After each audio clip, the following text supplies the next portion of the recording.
നമ്മൾ കുറേ ദിവസമായില്ലേ മിനി വ്ളോഗൊക്കെ ചെയ്തിട്ട്. ഇന്നൊരു വാക്സിനേഷൻ ഡേ ആണ് കേട്ടോ, ഒരു കുഞ്ഞു വ്ളോഗാണ്.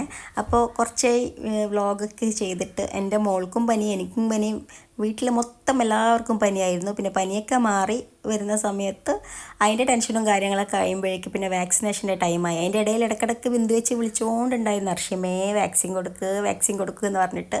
പക്ഷേ എനിക്ക് പനിയായതുകൊണ്ട് പോകാൻ പറ്റിയില്ല. നല്ല പനിയായിരുന്നു മോൾക്ക്, 110 ഡിഗ്രി പനി ഉണ്ടായിരുന്നു കേട്ടോ. പിന്നെ അതൊക്കെ മാറി കുറേ ദിവസങ്ങളൊക്കെ കഴിഞ്ഞു. ആ ഒരു സമയമൊക്കെ എന്ന് പറഞ്ഞു കഴിഞ്ഞാൽ നമ്മുടെ ലൈഫിൽ ഏറ്റവും എന്താ പറയുക, അത്രയും സ്ട്രെയിൻ എടുക്കുന്നൊരു സമയമാണ് ആ ഒരു സമയം. കുഞ്ഞുങ്ങൾക്ക് എന്തെങ്കിലും സുഖമില്ലാണ്ടൊക്കെ ആയിക്കഴിഞ്ഞാൽ അങ്ങനെ ആ ഒരു സ്റ്റേജൊക്കെ കഴിഞ്ഞ് ഒന്ന് ലെവലായി വരുമ്പോഴേക്ക് വാക്സിനേഷൻ്റെ ടൈമായി കേട്ടോ, 2ാമത്തെ വാക്സിനേഷൻ. അപ്പം ഞാനും എൻ്റെ ഉമ്മയും കൂടിയിട്ട് അടുത്തുള്ള പിന്നെ ഹെൽത്ത് സെൻറ്ററിലാണ് കേട്ടോ വാക്സിൻ കൊടുക്കാൻ വേണ്ടി പോയത്. പിന്നെ ഡോക്ടറെ ഒന്ന് കാണാൻ വേണ്ടി പറഞ്ഞു. കുറച്ച് ദിവസം മുമ്പ് പനിയായതുകൊണ്ട് പനിയുണ്ടോ നോക്കാൻ വേണ്ടിയിട്ട് നോക്കുമ്പോൾ പനിയൊന്നുമില്ല, നോർമലാണെന്ന് പറഞ്ഞു. അങ്ങനെ പിന്നെ നമ്മൾ മേലെ പോയി വാക്സിന് വേണ്ടിയിട്ടുള്ള കാര്യങ്ങളൊക്കെ ചെയ്യലാണ് കേട്ടോ. ആദ്യം വെയിറ്റ് നോക്കലാണ് കേട്ടോ മോളുടെ. അപ്പോൾ മോൾക്കിപ്പോൾ 3.5 മാസമായി. അപ്പോൾ ഇനി ഒരു വാക്സിനും കൂടി ഉണ്ട്. ഇതും കൂടി കഴിഞ്ഞ് കഴിഞ്ഞാൽ 10 മാസം കഴിഞ്ഞിട്ടേ ഉള്ളൂ എന്ന് പറഞ്ഞു. അതുകൊണ്ടൊരു സമാധാനം ഉണ്ട് കേട്ടോ. ഈ ഒരു ടെൻഷനും പനി വന്നാലുള്ള ടെൻഷനും ആ കരച്ചിലും ഒന്നും സഹിക്കാൻ പറ്റില്ല സത്യം പറഞ്ഞു കഴിഞ്ഞാൽ. വാക്സിനേഷൻ പിടിച്ച ആളെ കണ്ടിട്ടുണ്ടെങ്കിൽ എന്താ പറയുക, അത്രയ്ക്ക് ദേഷ്യമുണ്ട് ശരിക്കും പറഞ്ഞാൽ. ഓരോ സമയത്ത് വെക്കണ്ടെന്ന് വിചാരിക്കും. കുട്ടികളുടെ അത്രയും ടയേർഡായിരിക്കും ആ 2 ദിവസം. ഈ പ്രാവശ്യം എന്നാലും അത്ര വലിയ അത്ര വലിയ ഇതുണ്ടായിട്ടില്ല കേട്ടോ.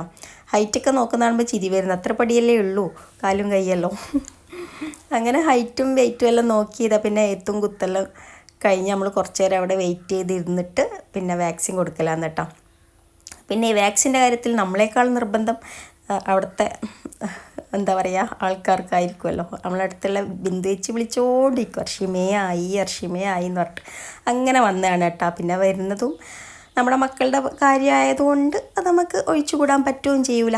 അങ്ങനെ അവിടെ ക്യാമറയൊന്നും അലൗഡല്ല. ഞാൻ എങ്ങനെയല്ലോ അങ്ങനെ ഇങ്ങനെയൊക്കെ കുറച്ച് എടുത്ത് പിന്നെ വാക്സിൻ കൊടുത്തു. ഒരു കാലിന് മാത്രമേ ഇപ്രാവശ്യം ഉണ്ടായിട്ടുള്ളൂ കേട്ടോ. പിന്നെ വായിൽ തുള്ളി മരുന്നാണ്.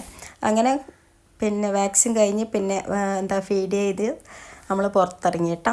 അപ്പം വന്ന ഓട്ടോക്കാരനെ വിളിച്ചിട്ട് കുറച്ച് നേരം അവിടെ വെയിറ്റ് ചെയ്ത്. നമ്മളിപ്പോൾ സ്ഥിരം പോകുന്ന ഓട്ടോക്കാരൻ നമ്മുടെ നാട്ടുകാരനാണ്, ഫാമിലി ഫ്രണ്ടാണ്. ഓൻ്റെ പടായി പിന്നെ എപ്പോൾ ഇങ്ങനെ കേൾക്കണം. അതുകൊണ്ട് നമ്മളിങ്ങനെ ഇടയ്ക്കിടയ്ക്ക് ഓനെയാണ് എവിടെയെങ്കിലും പോകുമ്പോൾ വിളിക്കുക. അങ്ങനെ അതൊക്കെ കേട്ടിതാണ് നമ്മൾ വീട്ടിലേക്ക് തിരിച്ചു പോകണം. അപ്പോൾ ഇത്രേ ഉള്ളൂ.